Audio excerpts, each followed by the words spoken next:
잃어버리지 않게 해주시옵소서.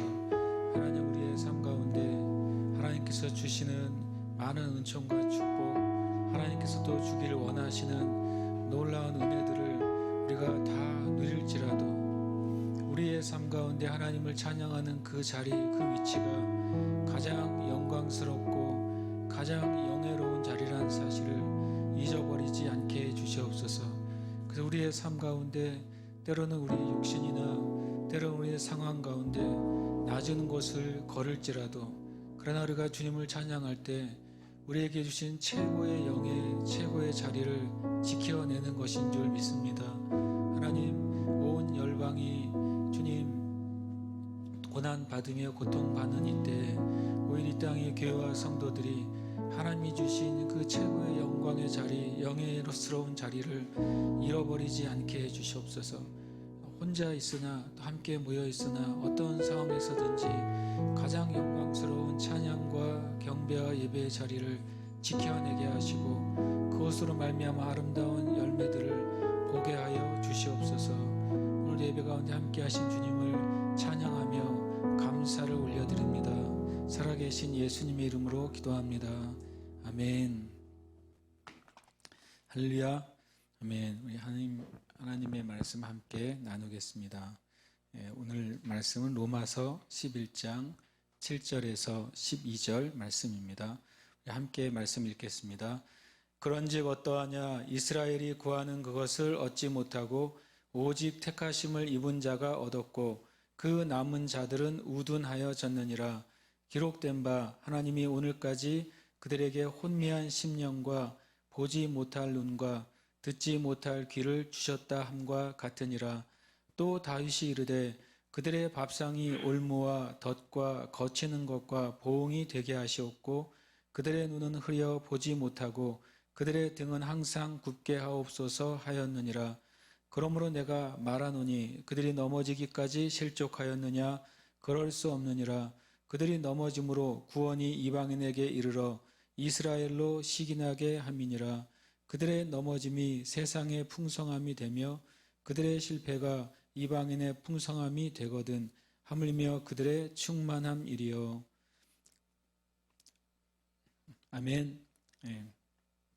우리가 그동안 로마서 9장부터 11장에 이르기까지 하나님께서 먼저 부르시고 또 먼저 하나님의 말씀과 율법과 진리를 주셨던 그 이스라엘이 주님 앞에 실패하고 또 하나님이 주신 그 진정한 의인 예수 그리스도를 거절했지만, 그런 하나님께서는 그 언약과 약속을 지키시고 또 하나님의 지혜 안에서 이스라엘과 그 민족을 회복시키시고 그 과정 가운데 또 열방을 회복시키실 것이다. 그런 내용들을 계속 지금 진행하면서 나아가고 있습니다.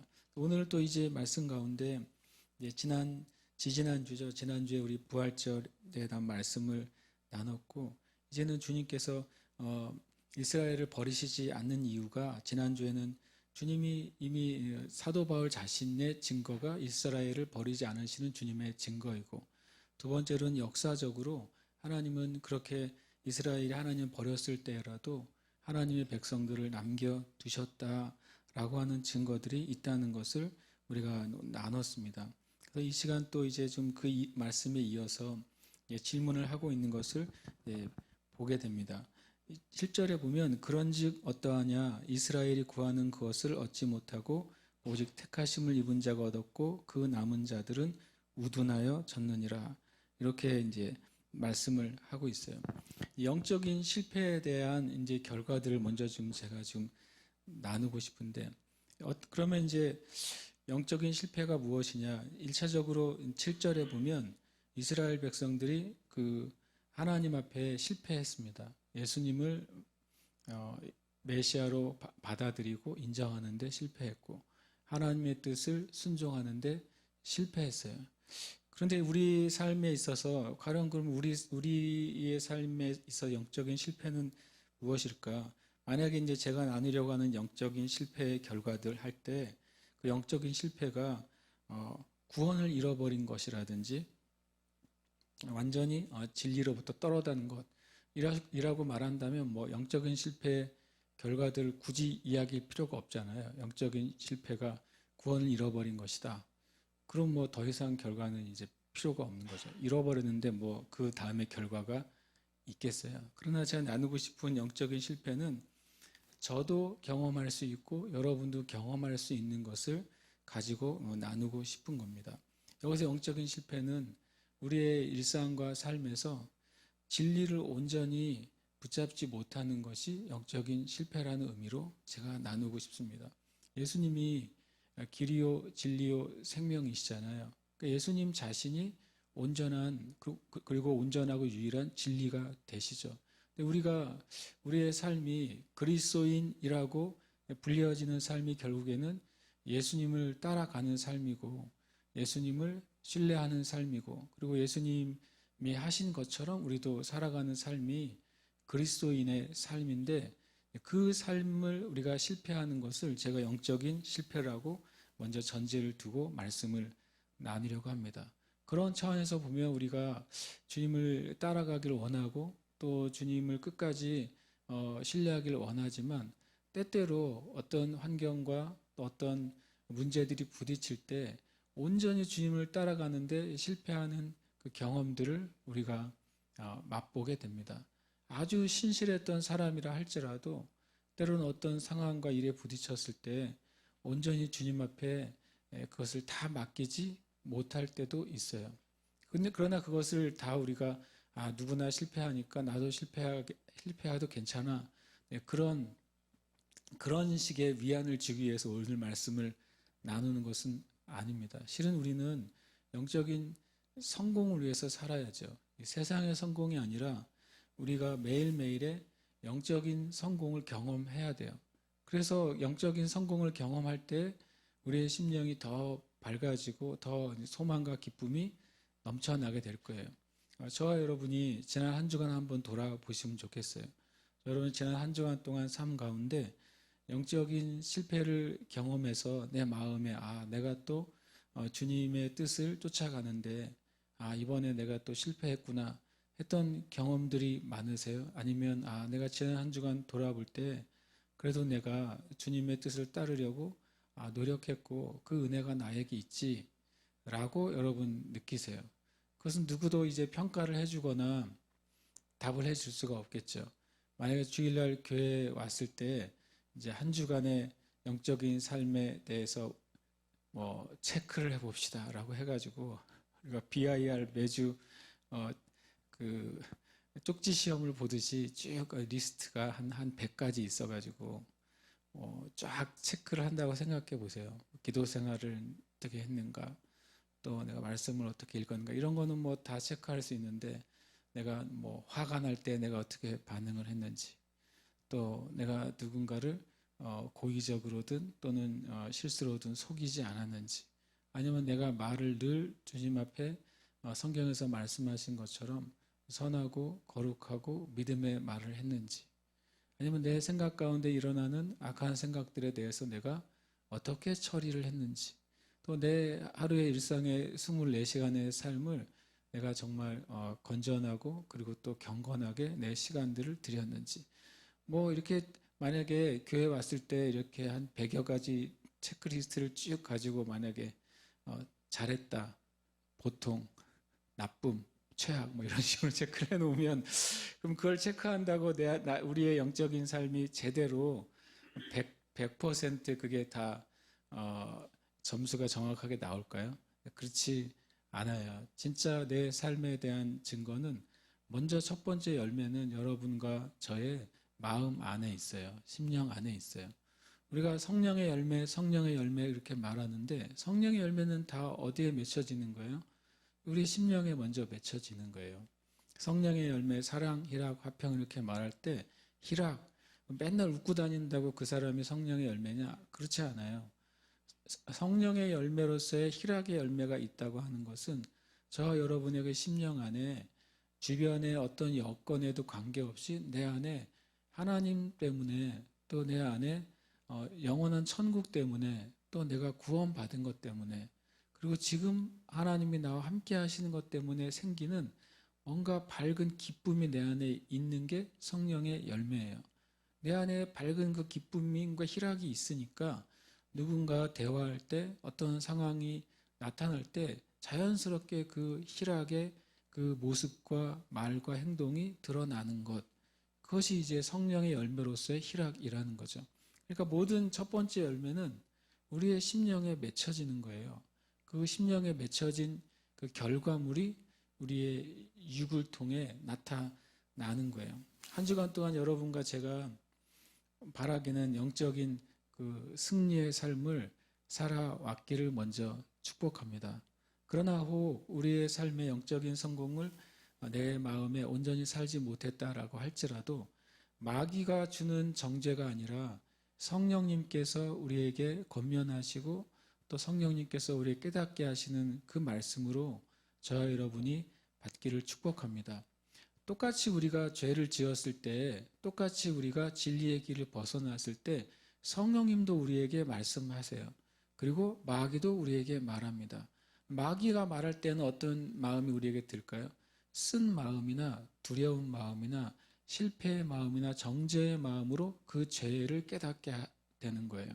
그러나 성령님께서 우리의 마음에 나의 죄나 또 진리에서 벗어난 걸 성령님께서 깨닫게 하실 때에는 그것이 당연히 아프죠. 내 마음에 양심의 가책, 영의 가책을 느끼지만 그 가운데 그 가책이 정죄감이나 실패감이나 그리고 어둠으로 가게 하지 않고 성령님이 주시는 책망은 나로 하여금 돌이키고 싶은 마음이 들게 하시는 거예요. 여러분 주님 앞에 어떤 믿음에서 내가 좀 실패했다라고 느꼈을 때 분명히 두 가지의 그 마음이 여러분 안에 같이 올라올 겁니다. 하나는 정죄와 절망과 또는 우울함이나 어둠의 생각이 올라오게 되고 또 하나는 그래 내가 이렇게 했지만 주님께 내가 엎드려야지 주님을 다시 바라봐야지 내가 진리 안으로 다시 들어가야지라고 하는 마음이 두 가지가 동시에 오게 되어 있어요. 그것은 모든 사람에게 일어나는 일종의 마음의 현상이에요. 여러분 그렇게 하실 때 똑같은 연약함 가운데서도 성령님의 음성에 순종하시기를 축복합니다. 그것이 하나님이 원하시는 길인 것이죠. 지금 이렇게 이제 우한 그 코로나의 그 재앙의 상황이 한국은 한 60일 가까이 됐고 그리고 중국에서 만약에 그 일어나는 것이 9월이라는 설도 있고 10월이라는 설도 있지만 만약에 9월부터라고 생각을 한다면 벌써 한 6개월 가량 진행이 되고 있고 그 6개월간에 전 세계 대부분의 나라 가운데 그 재앙이 퍼지게 되었잖아요. 그럼 이때 이런 상황 가운데 있을 때 이 땅의 그리스도인들이 영적인 성공과 실패는 무엇일까 하는 거예요. 여러분이 이제 벌써 2개월째 많은 교회들이 정상적인 예배, 온 교회가 함께 모여서 예배하고 또 교제하고 하는 그런 정상적인 예배를 드리지 못하고 있잖아요. 이때 영적인 성공은 무엇이고 이때 영적인 실패는 무엇일까요? 영적인 성공은 분명히 우리가 정상적으로 그러니까 이전과 같이 보이지 못할지라도 저와 여러분 안에 하나님을 사랑하고 주님의 몸된 교회를 사랑하고 진리를 사랑하는 태도가 바뀌지 않았다면 여러분 영적으로 성공하고 있는 거예요. 그러나 만약에 여러분의 마음의 태도에 하나님을 사랑하고 주님의 몸된 교회를 사랑하고 진리를 사랑하는 태도에 있어서 후퇴하고 있다면 여러분은 그 후퇴한 만큼 실패하고 있는 거예요. 다시 말씀드리면 제가 오늘 말씀드리고 싶은 영적인 실패는 구원을 잃어버리는 것을 말하는 것이 아니라 우리의 일상의 삶 가운데 그 진리로부터 벗어나거나 진리의 삶을 사는데 실패하는 것을 말씀드리고 있는 것입니다. 여기서 보면 이제 이스라엘을 예를 들어서 계속 얘기하고 있어요. 그러니까 이스라엘이 영적으로 실패했다라고 하는 것도 이전에는 대체 신학이라고 하는 신학이 대부분의 신학계의 주된 그 인식이었을 때에는 이스라엘은 완전히 영적으로 실패했지. 왜냐하면 예수님을 거절하고 그들이 예수님을 죽였기 때문에 더 이상 이제 유대인은 실패했고 영적인 이스라엘 바로 이 땅의 초대교회 이후에 예수님을 메시아로 받아들이고 예수님을 믿고 살아가는 그리스도인들이 바로 그 영적인 이스라엘이 되었고 영적인 유대인이 되었다. 라고 하는 그런 대체 신학에 의하면 유대인은 완전히 실패한 것이죠. 그러나 성경은 유대인이 실패했다고 말을 합니다. 그리고 이스라엘이 실패했다고 말을 합니다. 그러나 그 실패와 주님을 거절한 그 죄의 문제는 하나님이 그것을 끝까지 가져가셔서 완전히 이스라엘을 버리는 그런 지옥에 가고 구원받지 못하는 영적인 실패를 의미한다고 말씀하시지 않고 있다는 거예요. 그래서 이 말씀은 이스라엘이나 유대인을 향해서도 진리가 되고 저와 여러분의 삶에서도 진리가 되는 말씀이 되는 것입니다. 먼저 이스라엘이 그렇게 주님을 알아보고 주님께 마음을 복종하는데 실패했어요. 그런 결과 7절에 보면 그런즉 어떠하냐 이스라엘이 구하는 것을 얻지 못하고 라고 말하고 있어요. 영적인 실패의 첫 번째 결과는요, 진짜 원하는 것을 못 얻어요. 이거 굉장히 손해를 보는 겁니다. 예수님 믿는 사람들이 당신 주님 안에서 소망이 무엇이에요? 그러면은 어떤 만약에 비즈니스맨이 나는 내 비즈니스를 통해서 정말 하나님의 영광이 나타나길 원합니다. 라고 고백하겠죠. 그런데 만약에 그 비즈니스맨 그리스도인이 자신의 삶 가운데 영적인 실패에 들어간다면 말씀을 따르는 것이나 기도하는 삶이나 내 삶의 모든 순간에 온전히 정직하지 못하고 바른 삶에서 실패했다면 그가 정말 원하는 게 뭐였다고요? 내 비즈니스를 통해서 하나님의 영광이 정말 나타나는 거예요. 라는 그것을 잃어버릴 거라는 거예요. 여러분, 이 사실은 중요합니다. 저와 여러분 예수님 믿으면서 내 삶을 통해 하나님의 일이 놀랍게 열매 맺고 또 나나 나의 가정과 나의 삶 가운데 하나님의 축복이 임하기를 간절히 원할지라도 저 여러분의 삶에서 이렇게 진리 안에서 바로 서 있는 영적인 삶에 실패하면 내가 진짜 원하는 그 선하고 아름다운 목적을 잃어버리게 된다는 거예요. 유대인들이 정말 하나님께 의롭게 되고 하나님 앞에서 바로 살기를 정말로 원했어요. 그리고 하나님이 의를 얻기를 원했어요. 그러나 그들이 하나님의 말씀을 바로 깨닫지 못하고 예수님을 거절했을 때 그들이 그렇게 원했던 하나님의 의를 잃어버린 거예요. 이것은 굉장히 이율배반적이죠. 내가 하나님께 무엇인가를 얻기 위해 최선을 다한 그것 때문에 그것을 잃어버리게 되는 거예요.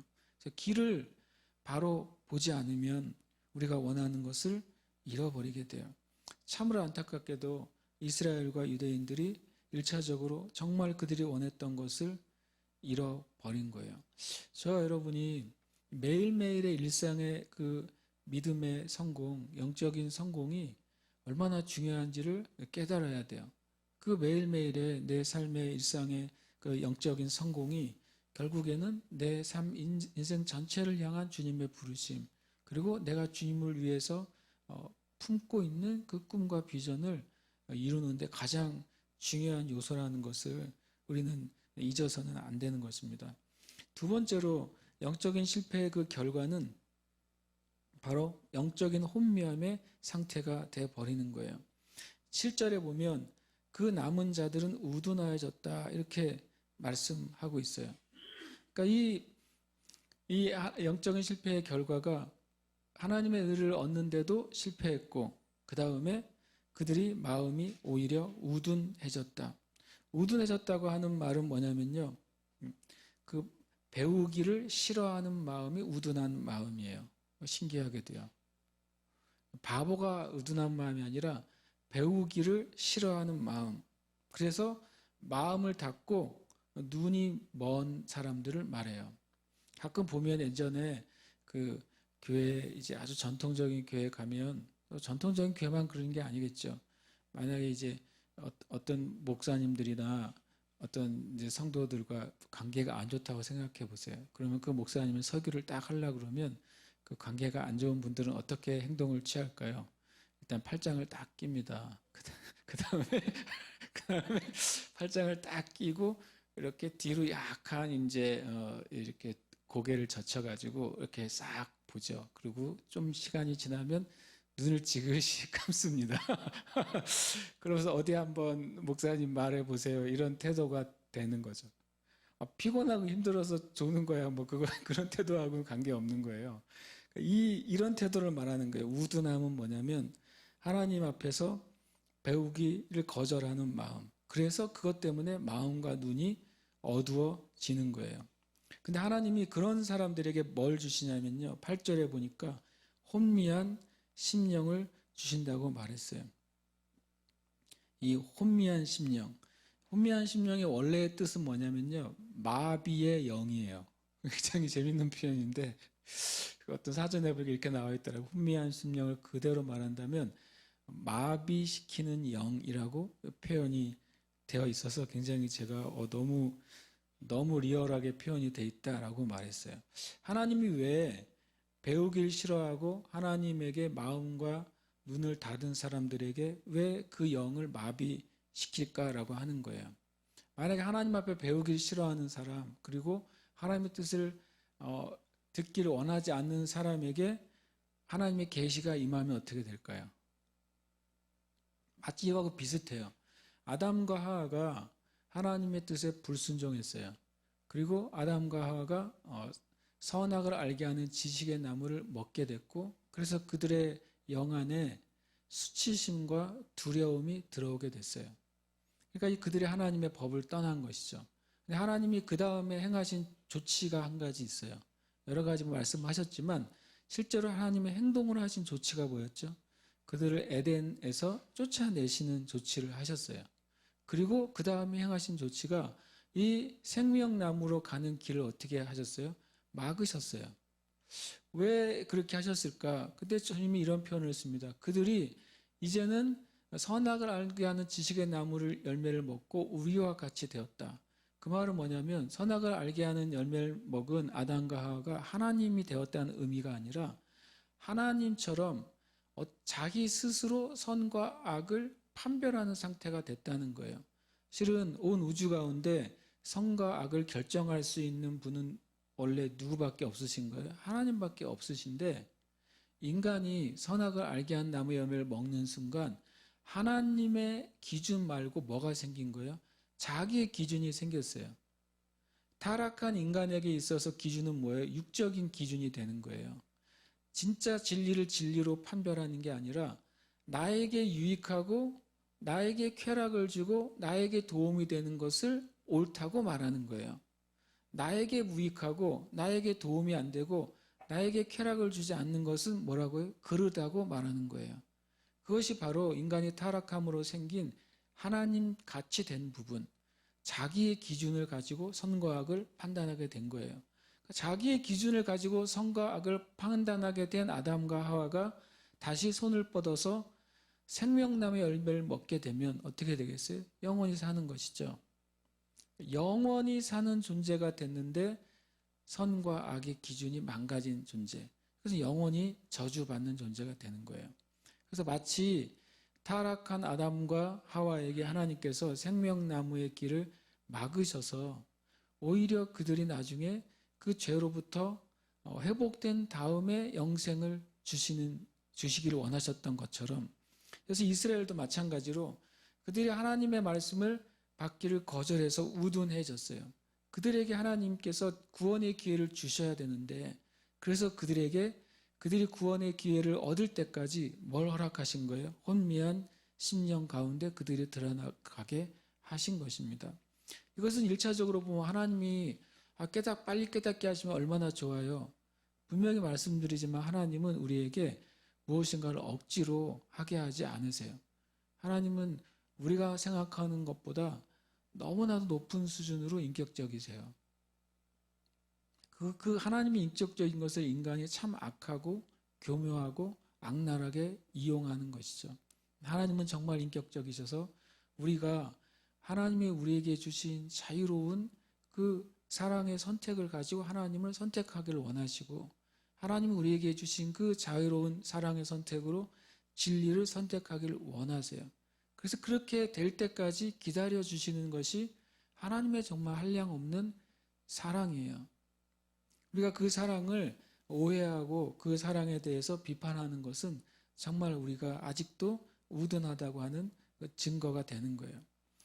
정말 하나님은 깨닫기 위해서 그들에게 혼미한 심령을 허락해 주셨어요. 그래서 유대인들이 예수 그리스도를 다시 맞아들여야 될 때가 올 때까지 주님은 그 상황을 유지시키신다고 말씀하세요.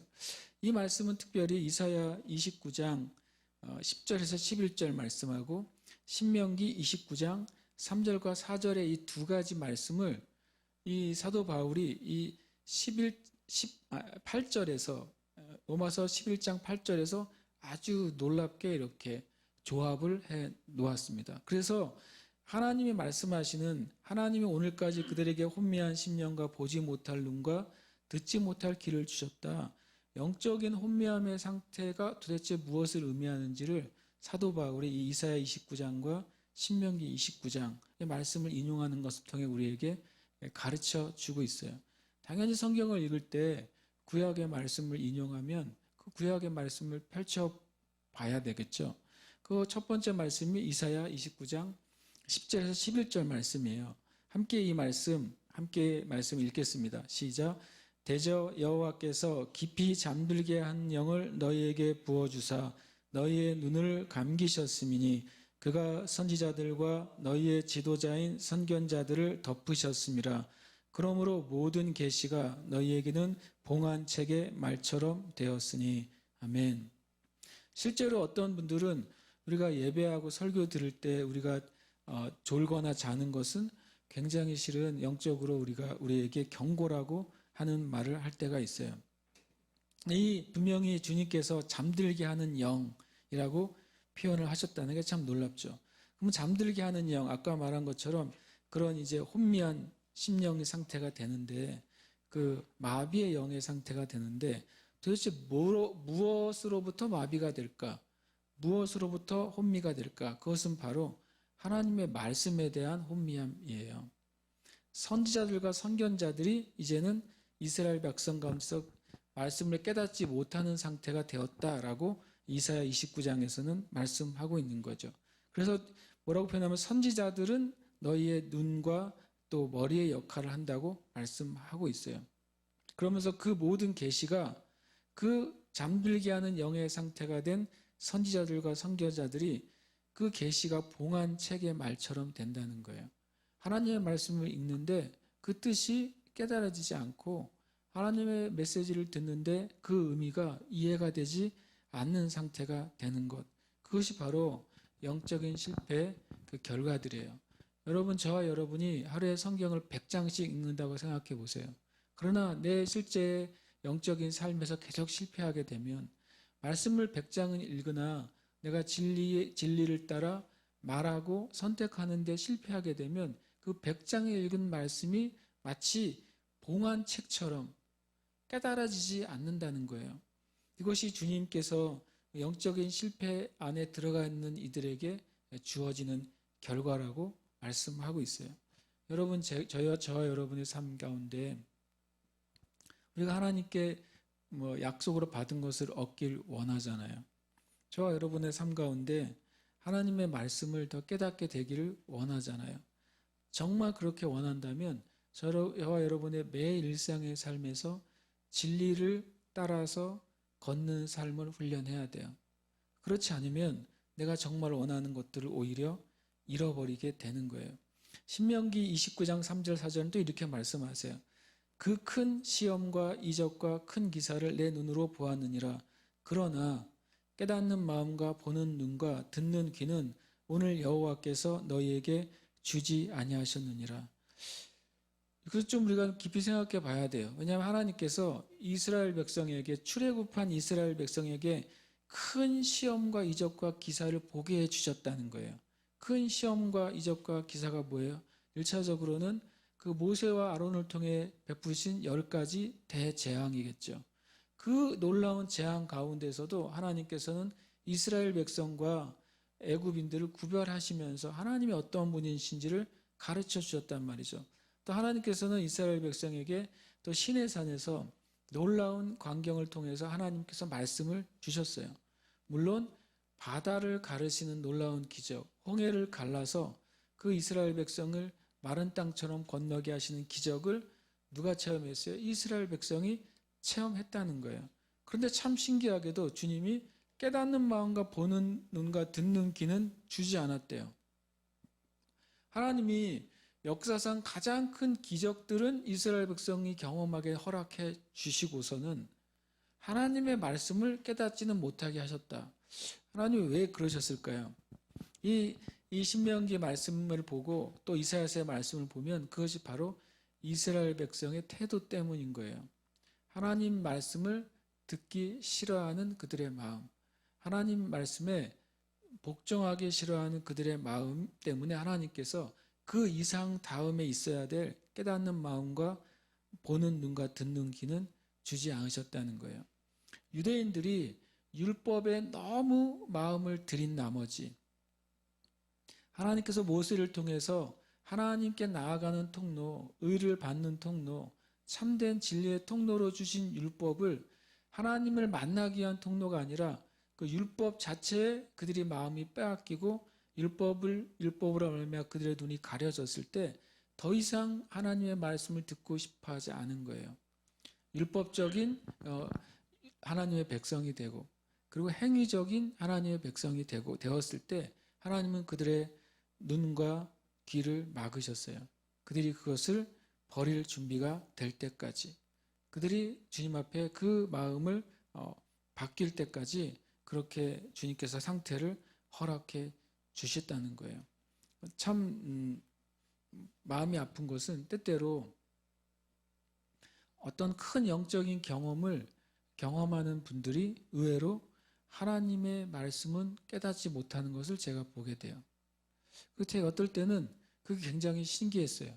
아니 저렇게 예배만 하면 정말 엄청나게 은혜를 받는 것처럼 보이는데 저렇게 기도만 하면 정말 하늘에 3층에 올라갔다 4층까지도 올라갈 것 같은데 그렇게 기도를 하는데 왜 말씀을 깨닫지 못하는가?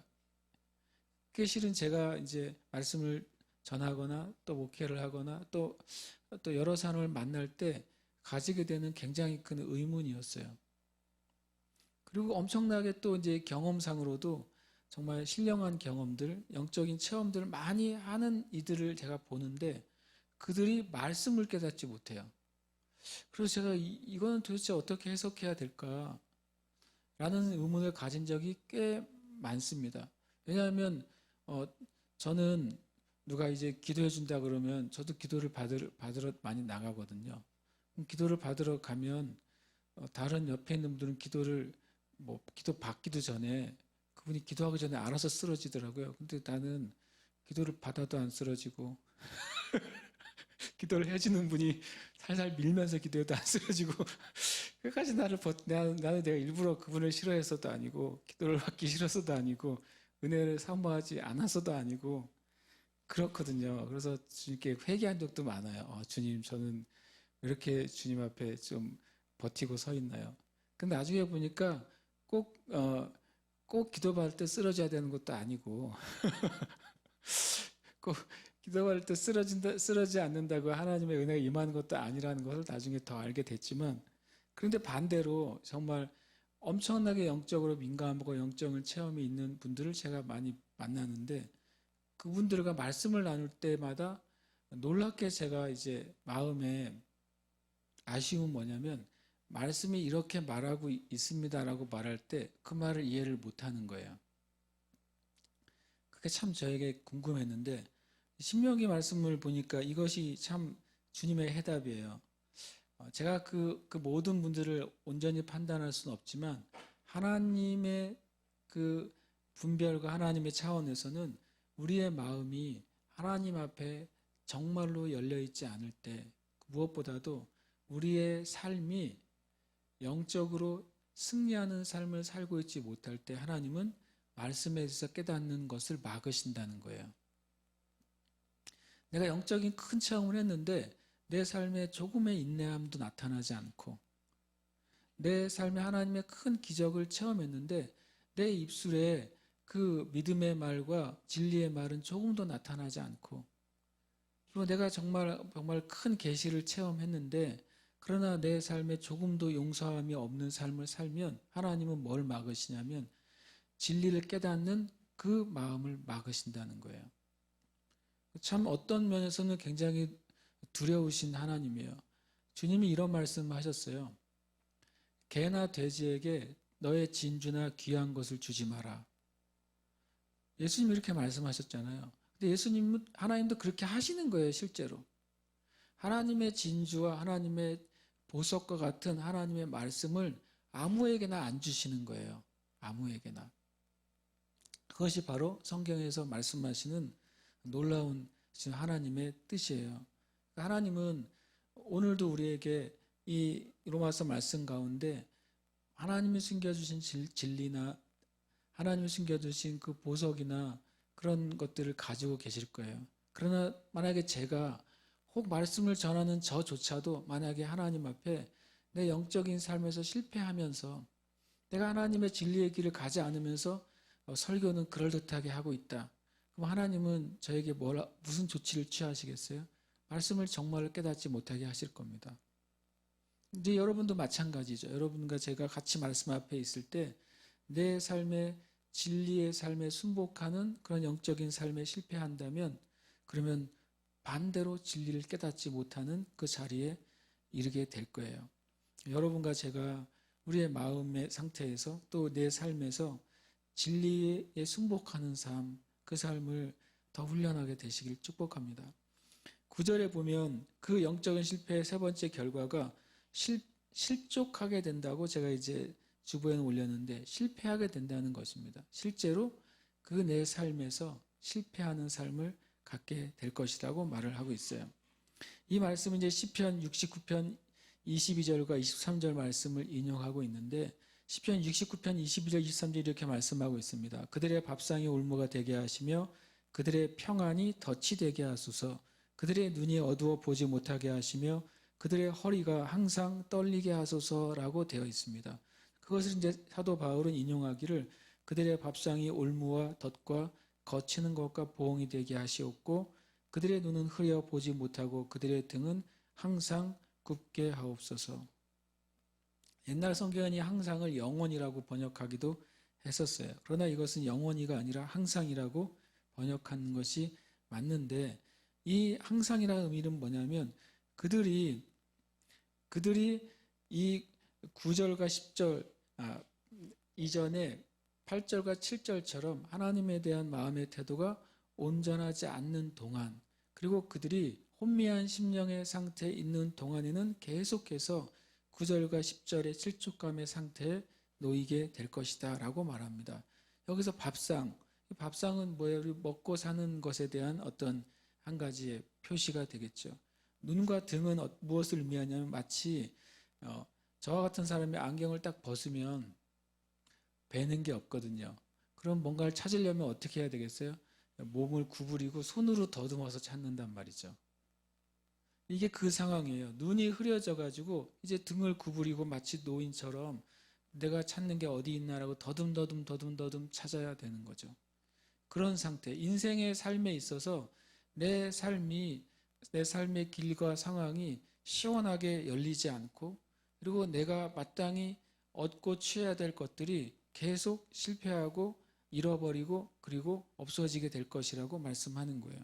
실은 영적인 실패의 결과는 내 인생 전체 가운데 실족하고 실패하는 열매가 있을 것이다 라고 말씀하세요.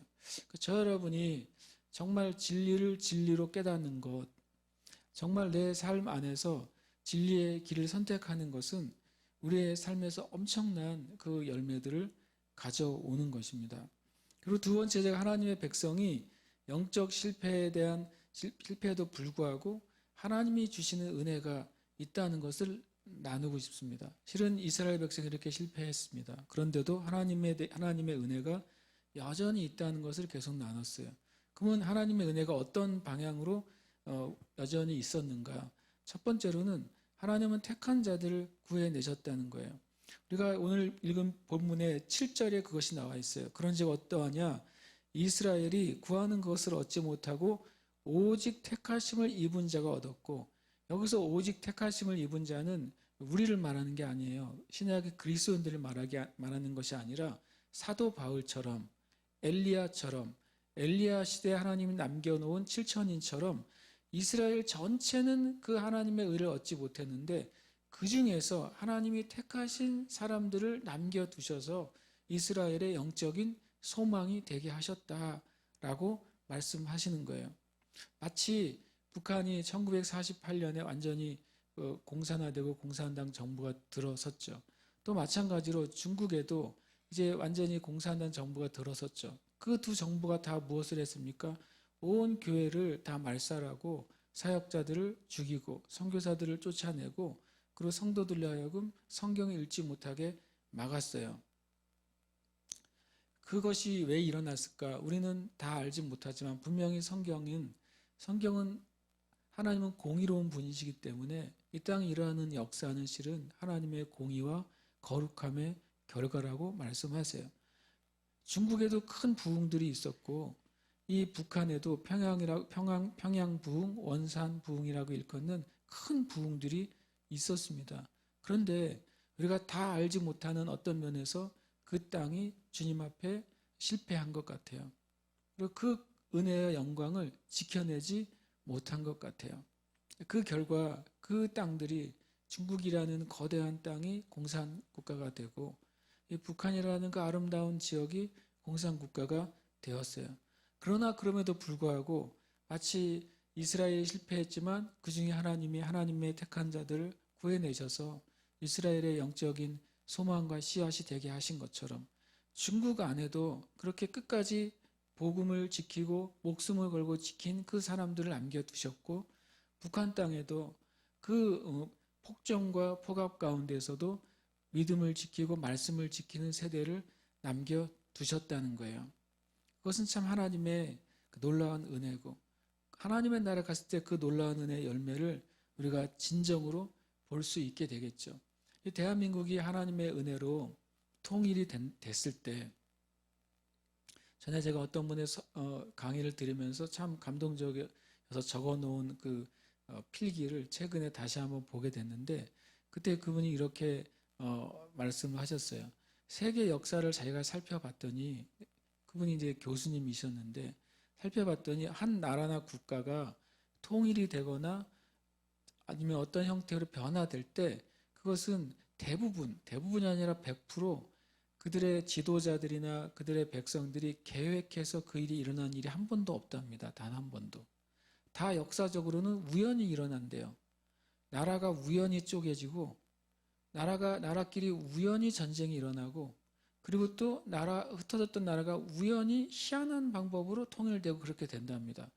결국에는 국가적인 일, 역사적인 사건은요, 사람이 노력하거나 계획해서 되는 일이 아니라 바로 무엇인가 되는 거예요. 하나님께서 대한민국을 남북한을 통일되게 하실 때 그것은 어떤 정부나 어떤 정권이 아주 오랫동안 계획하고 노력해서 그 계획대로 딱 되지 않을 거라는 거죠. 그것은 뭐냐면 통일은 하나님께서 이 민족에게 주셔야 되는 거예요. 하나님이 주셔야 되는 거라는 것을 성경은 말씀하시는 거죠. 저는 이 대한민국이 통일될 것을 믿어져요. 통일되면 좋겠습니까? 라고 물어보면 마음에 통일되면 엄청나게 혼란스러운 일이 많을 거라는 생각이 머리에 스쳐가요, 실은. 그런데 통일이 될 거라는 믿음은 생겨요.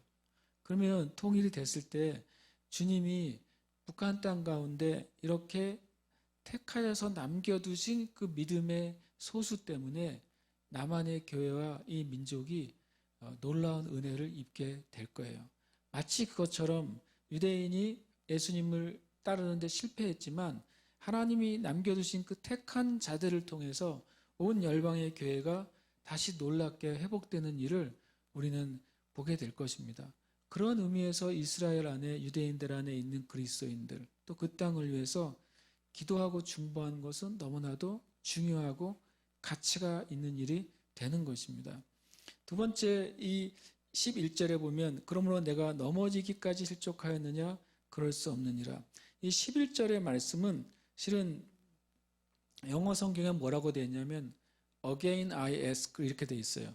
내가 다시 묻는다 이렇게 되어 있어요. 그럼 언제 처음 물었습니까? 첫 번째 물은 것은 실은 1절이에요. 1절에 보면, 로마서 11장 1절에 보면, 그러므로 내가 말하노니 하나님이 자기 백성을 버리셨느냐? 이것이 첫 번째 질문이에요. 하나님이 자기 백성을 버리셨느냐? 답은 뭐예요? 절대 그렇지 않다라는 것이 답이었죠. 마찬가지로 11절에 1절은 하나님이 버리시지 않았다가 결론이고, 두 번째로는 그들이 넘어지긴 했는데 넘어지기까지 실족하였느냐? 이게 두 번째 질문이에요. 그러면 넘어지기까지 실족했느냐? 이게 무슨 뜻일까요? 이것은 뭐냐면 이중적이죠. 넘어졌고 또 넘어졌다는 뜻이에요. 그 말은 뭐냐면 이제 넘어져가지고 다시는 일어날 수 없을 정도로 완전히 망해버린 것을 말합니다. 그 두 번째 질문, 첫 번째 질문 하나님이 버리셨느냐? 버리지 않았다. 두 번째 질문, 이스라엘이 완전히 실패했느냐? 또 그것도 그렇지 않다라고 말씀하고 있는 거예요. 그러니까 이 주님의 은혜는 뭐냐면 실족했지만 그러나 완전히 망하게 하지 않으신다는 거예요.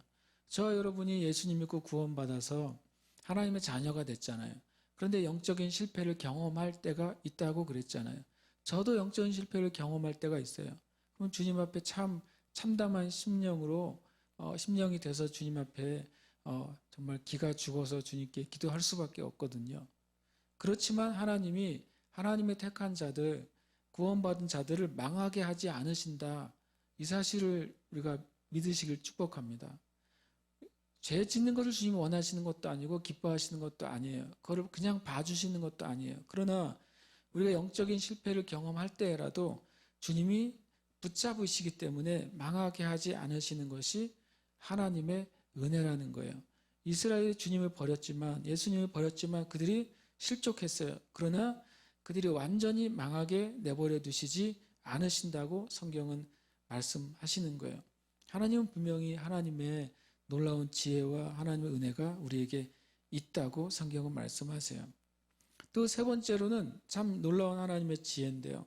하나님의 백성이 영적인 실패했지만 하나님의 그 은혜가 뭐냐면 세 번째 은혜는 다른 이들에게 기회가 주어진다는 거예요. 그것은 1차적으로는 하나님의 그 은혜를 이 유대인과 이스라엘 백성이 받지 않았어요.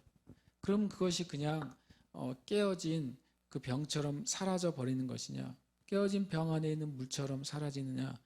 그렇지 않고 하나님의 은혜는 하나님께로부터 온 것은 다 뭐예요? 선하고 영원합니다. 그래서 그 선하고 영원한 것을 이스라엘이 받지 못했어요. 그러면 그것이 그냥 멈춰있지 않고 놀랍게도 하나님이 다른 사람들을 주님께로 인도하시고 구원하시는 그 놀라운 기회로 삼으신다는 거예요. 우리가 하나님께로부터 오는 게 얼마나 사라지지 않는다는 것을 알 수 있냐면 예수님께서도 제자들을 전도하러 내보내실 때 이런 말씀을 하셨어요. 너희가 들어가는 그 마을에, 너희가 들어가는 그 도시에, 너희가 들어가는 그 집에 뭘 선포하라 그래요? 하나님의 이름으로 평화를 선포하라 그래요. 그러나 그 평화를 선포했을 때 그곳에 있는 이들이 그 평화를 받을 만한 자들이면 그 평화가 거기에 머무를 것이다. 그러나 그들이 받을 수 없는 자격이 있는 사람이면 그들이 어떻게 될 것이다? 돌아올 것이다. 그러니까 하나님에게로 나온 것들은 사라지지 않습니다. 하나님께로부터 나온 언약도 사라지지 않고 하나님께로부터 나온 축복도 사라지지 않아요. 그러나 우리가 그것을 거절했을 때, 또 이스라엘이 거절했을 때 그것이 어디로 흘러가게 됩니까? 바로 이방인들에게 흘러가게 돼요. 사도 바울도 이렇게 말합니다. 고린도 교회에 갔을 때 고린도 교회에 있는 그 유대인들이 말씀을 받지 않으니까 사도 바울이 이제는 내가 이 복음의 말씀을 유대인이 아니라 이방인들에게 가지고 가겠다라고 선포했어요. 그것이 하나님이 놀라운 지혜이며 하나님의 은혜죠. 이 은혜가 다른 이들에게 기회가 주어져요. 그 기회를 우리도 얻게 된 거예요.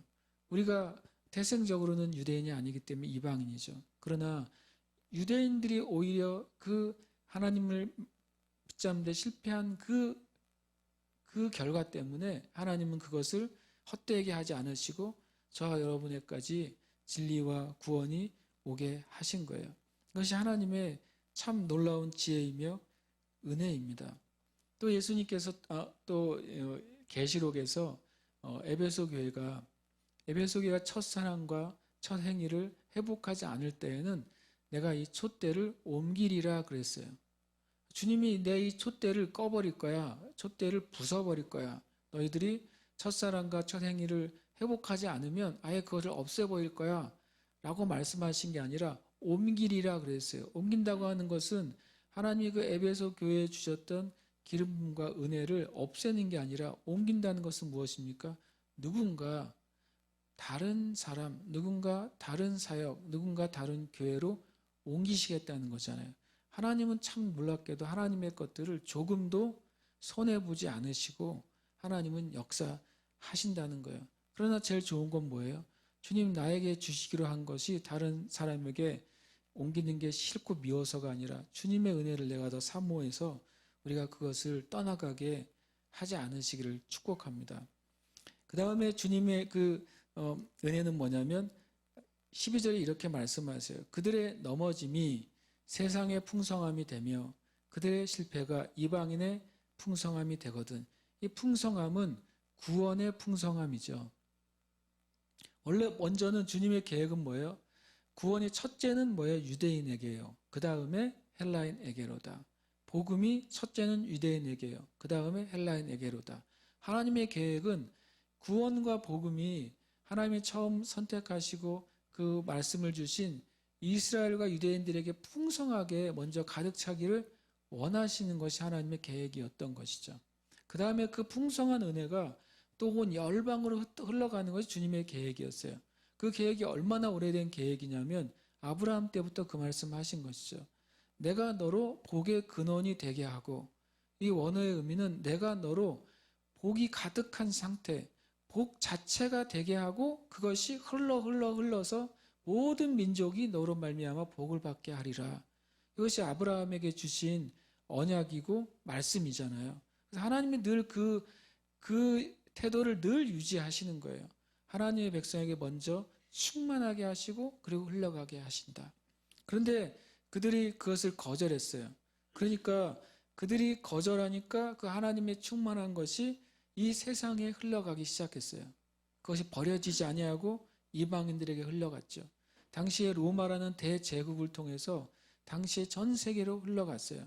그리고 또 로마가 사라진 뒤에도 그 하나님의 그 구원의 은혜는 온 열방으로 흘러갔습니다. 이렇게 유대인이 처음에 하나님 선택한 그 백성이 넘어졌을 때에도 하나님은 그 풍성함을 그렇게 흘러가게 했는데 그들의 충만함이려 이것은 뭐예요? 원래의 계획대로 된다면 그거예요. 원래의 계획대로 아브라함에게 주신 축복이 열방에 흘러가는 방식, 원래의 계획대로 하나님의 구원과 복음이 먼저 이방인에게 가득 차 흘러가기 전에 먼저 유대인에게 충만하게 되고 흘러가는 방식으로 그게 회복된다면 그러면 얼마나 온 열방에 하나님의 구원의 역사가 풍성하게 일어나겠느냐라고 말씀하시는 거죠. 하나님은 결국에 내가 나의 첫 번째 계획, 첫 번째 언약, 첫 번째 약속을 반드시 회복하겠다라고 하는 하나님의 의지를 말씀하시는 거죠. 하나님의 은혜는 그 하나님의 의지 안에서 회복이 돼요. 저는 저와 여러분이 혹 믿음의 삶에서 연약할지라도 혹 때때로 영적인 실패를 경험할지라도 우리가 하나님을 믿는 그 믿음의 뿌리가 뽑아지지 않으면 우리 마음 깊은 곳에 하나님의 살아계신 것과 내가 구원받은 것에 대한 그 진리가 뽑아지지 않으면 하나님은 반드시 그것을 다시 회복하시고야 마는 분이십니다. 심지어 하나님이 그 한 대가 그것을 다 잃어버리고 까먹고 그냥 간신히 구원받는 데서 한 일대가 끝날지라도 하나님은 그 다음 때라도 하나님의 언약과 약속을 회복하려고 하시는 분이 바로 하나님이에요. 그래서 그 하나님이 얼마나 은혜로우신지를 우리는 깨달아야 돼요. 그러나 제일 좋은 건 뭐예요? 저와 여러분에 대해 주님 주시고자 하는 것을 내가 잃어버리지 않겠다라고 하는 태도예요.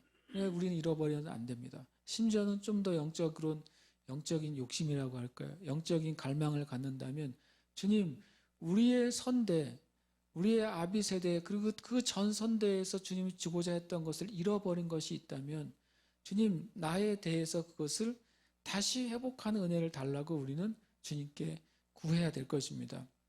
마지막 문장인데 같이 한번 크게 읽고 기도하고 싶습니다. 우리 팀 나와주시면 우리 기도합시다. 함께 읽겠습니다. 시작. 하나님의 목적은 하나님의 지혜 안에서 성취된다. 한 번 더 읽겠습니다. 하나님의 목적은 하나님의 지혜 안에서 성취된다. 여러분을 향한 주님의 목적은 여러분의 지혜로 성취되지 않습니다. 여러분을 향한 여러분의 하나님의 목적은 여러분의 생각과 노력으로 성취되지 않습니다. 그것은 하나님의 지혜 안에서 성취돼요. 하나님의 지혜가 여러분에게 역사하게 되려면 우리가 무엇을 해야 될까요? 우리가 1차적으로 하나님 앞에 복종해야 돼요. 우리의 생각과 우리의 사고방식을 하나님 앞에 복종해야 돼요. 많은 사람들이 과거의 실패를 경험했을 때 새 마음을 품어요. 이번에는 다시 잘해봐야지. 그런데 또 실패해요. 왜 그런 줄 아세요? 그들이 과거에 가지고 있던 생각과 가치관과 사고방식을 전혀 포기하지 않은 채 각오만 새롭게 다지는 거예요. 각오를 100번, 1000번 새롭게 다져도 여러분 실패할 것입니다. 안타깝게도. 저 여러분의 생각과 마음과 사고방식을 버리지 않으면 아무리 새로운 각오를 해도 실패할 거예요. 제가 설교를 준비하는데 주님이 이런 말을 좀 나누라 그랬어요. 근데 이것이 어쩌면 여러분에게 상처가 될 수도 있는데요 라고 제가 주님께 좀 생각했는데 그래도 나누라는 마음을 주셨어요. 상처가 전혀 안 돼요 라고 말하실 수도 있는데 기도하기 전에 이 말씀을 드리고 싶어요. 그러면 나는 나의 삶에 나의 생각과 방향과 사고방식이 틀렸는지 맞았는지를 어떻게 알 수 있을까? 주님이 이렇게 저에게 말하셨어요. 우리 형제 자매들 가운데 내가 3년 전쯤에 결심한 것을 지금까지 하고 있지 못하는 사람은 다 실패한 것이다. 상처가 되지 않기를 바랍니다. 그 말은 뭐냐면 여러분이 주님 앞에 결심했는데 새로운 일을 시작했는데 3년 정도를 견디지 못하고 있다면, 못하고 중간에 바뀌었다면 저 여러분은 분명히 영적으로 실패한 영역이 있어요. 우리가 많이 그렇거든요. 우리가 많이 그래요. 다시 말씀드리면 오늘 나눈 영적인 실패는 구원을 잃어버리는 걸 말하는 건 아니에요. 그렇지만 하나님 우리에게 주시고자 하는 것을 잃어버리는 것은 말하는 거예요. 여러분 그것이 여러분의 가정생활이든 여러분의 개인의 생활이든 또 아주 지극히 개인적인 영역이든 여러분이 생각하기에 이거는 내가 중요한 거지 또 좋은 거지 내가 이렇게 해야지 라고 결심하셨는데 3년 이상 지속하지 못하면 여러분은 실패한 거예요. 근데 실패한 원인은 우리의 생각과 사고방식이 잘못되어 있기 때문이에요. 그래서 여러분이 많이 결심해도 소용이 없을 거예요.